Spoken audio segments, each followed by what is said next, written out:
जंतर मंतर पर वक्फ बिल के खिलाफ प्रदर्शन शुरू हो चुका है। मुस्लिम पर्सनल लॉ बोर्ड ने प्रदर्शन की शुरुआत की। बिल को मुसलमानों पर सीधा हमला बताया।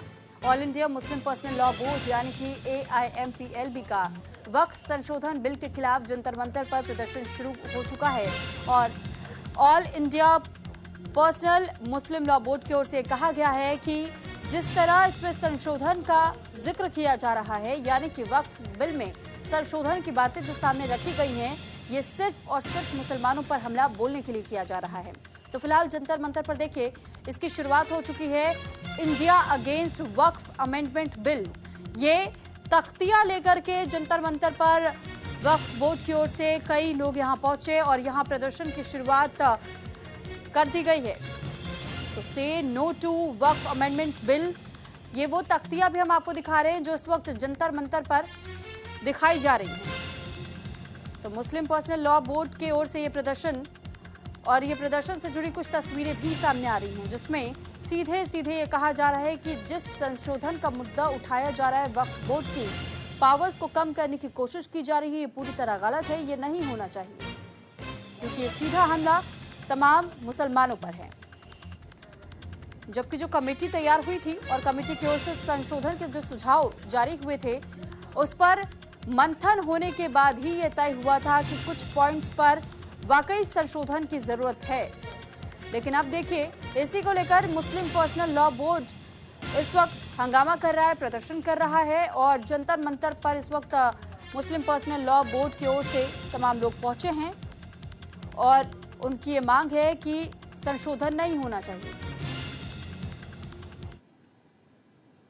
इसको लेकर प्रदर्शन किया जा रहा है, कुरान लेकर आप आए हैं, क्या मांग है? हमारी मांग ये है कि जैसे मुल्क में धर्म के नाम पर यानी पक्षपात किया जा रहा है और जैसे हमारा जो वक्फ बोर्ड का जो बिल है उसको यानी अमेंडमेंट करने के लिए उसमें एक तरह से तरमीमी बिल पास किया जा रहा है, हम उसको बिल्कुल कबूल नहीं करना चाहते हैं। कुछ संशोधन किए जा रहे हैं जिससे आपको एतराज है?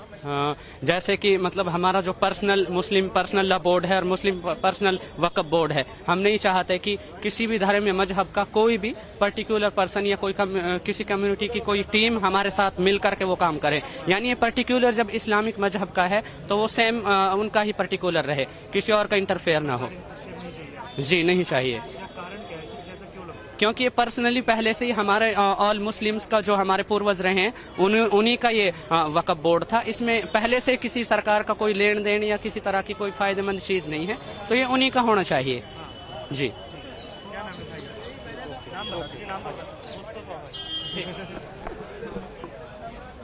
काउंसिल और मुख्तलिफ तंजीमों के जिम्मेदार यहाँ पे हैं। इसके अलावा कई मेंबरान पार्लियामेंट आज के इस प्रोग्राम में आने वाले हैं। देखिए, हमारा ये प्रोग्राम बुनियादी तौर पर जो इलीगल तरीके से एक डिस्क्रिमिनेटरी वक्फ तरमीमी एक्ट पार्लियामेंट में पेश किया गया है और पूरी मिल्लत इस्लामिया हिंद ने उसकी मुखालफत की है। ये अजीब व गरीब बात है कि एक ऐसा कानून जिन लोगों के लिए लाया जा रहा है वो उसकी मुखालफत कर रहे हैं, उसके बावजूद भी हुकूमत जो है अपने उससे बाज नहीं आ रही है। चुनांचे आज का ये धरना जो है ये पहला धरना है और ये धरने में हमने इत्मीनान किया है कि सिर्फ करीब के लोग ही यहाँ आए। तो अब ग्राफिक्स के जरिए आप समझिए कि गैर मुस्लिम सदस्यों को भी जगह की मांग की गई है। वक्फ अधिनियम 1995 की धारा 9 और 14 में संशोधन करके वक्फ बोर्ड की संरचना में महिला प्रतिनिधियों को शामिल किया जाएगा। और तीसरे पॉइंट में इस बात का जिक्र भी आता है कि वक्फ संपत्तियों के दावों के लिए अनिवार्य सत्यापन प्रक्रियाओं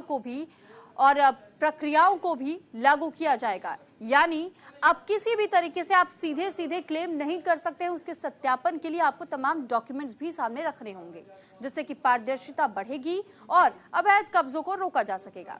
वक्फ संपत्तियों की देखरेख के लिए जिला मजिस्ट्रेटों की भागीदारी बढ़ाई जाएगी, जिससे कि प्रशासनिक निगरानी में सुधार होगा।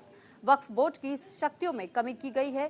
पहले आरोप लगता था कि वक्फ बोर्ड को असीमित शक्तियां दी गई हैं। वक्फ संपत्तियों के बेहतर प्रबंधन के लिए उनके डिजिटलीकरण की प्रक्रिया को भी बढ़ावा दिया जाएगा। इससे पारदर्शिता बढ़ाने का एक प्रयास है।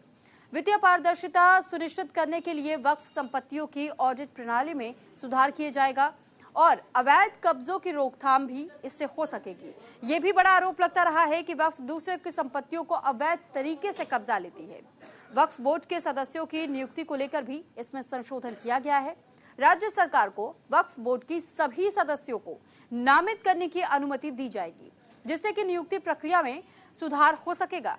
और वहीं 10वें हिस्से में इस बात का जिक्र भी किया गया है कि वक्फ न्यायाधिकरण की शक्तियों को बढ़ाया जाएगा, जिससे कि वक्फ से संबंधित विवादों का तेजी से निपटारा किया जा सके।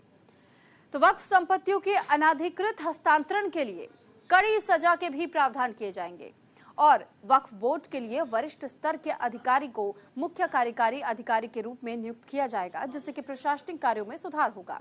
वक्फ संपत्तियों के रिकॉर्ड को कंप्यूटरकृत किया जाएगा, जिससे कि डेटा प्रबंधन में सुधार संभव होगा। वक्फ बोर्ड की संरचना में बदलाव करके इसे और भी अधिक प्रभावी बनाया जाएगा, जिसमें कि विभिन्न समुदायों के प्रतिनिधित्व को सुनिश्चित किया जाएगा।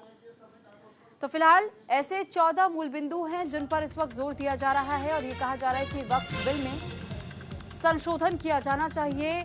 और कई मामले अब तक वक्फ से जुड़े हुए सामने आ चुके हैं, चाहे वो संपत्तियों को लेकर के रहा हो, चाहे ये भी आरोप लगते रहे हैं कि वक्फ के पास अधिक संपत्ति होने के साथ साथ अवैध कब्जे भी हैं।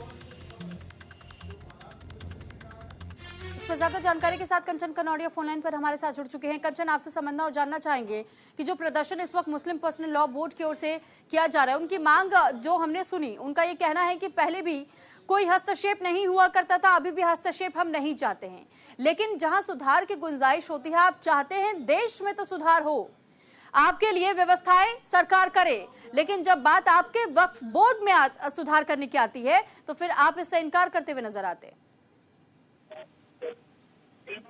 जी बिल्कुल, देखिए इस वक्त हम मौजूद है दिल्ली के जंतर मंतर पर और यहाँ पे जो है all India Muslim personal law board जो है वो धरना प्रदर्शन कर रहा है। आपको बता दें कि धरना प्रदर्शन में लगातार इन लोगों का साफ तौर पे कहना है कि वक्फ अमेंडमेंट बिल जो है वो साफ तौर पर गलत है और जब तक सरकार इसे वापस नहीं लेगी हम जो है इसी तरीके से धरना प्रदर्शन करते रहेंगे। धरना प्रदर्शन आज शुरुआत हमने की है और आगे भी यदि सरकार इस पर बातचीत नहीं करती है और इसे वापस नहीं लेती है तो हम ये जो प्रदर्शन हमारा जारी रहेगा। आज की भी बात करें जनसंख्या पे तो मुर्शिदाबाद से टीएमसी सांसद Abu Tahir Khan, Mohammad Basheer, Indian Muslim League के सांसद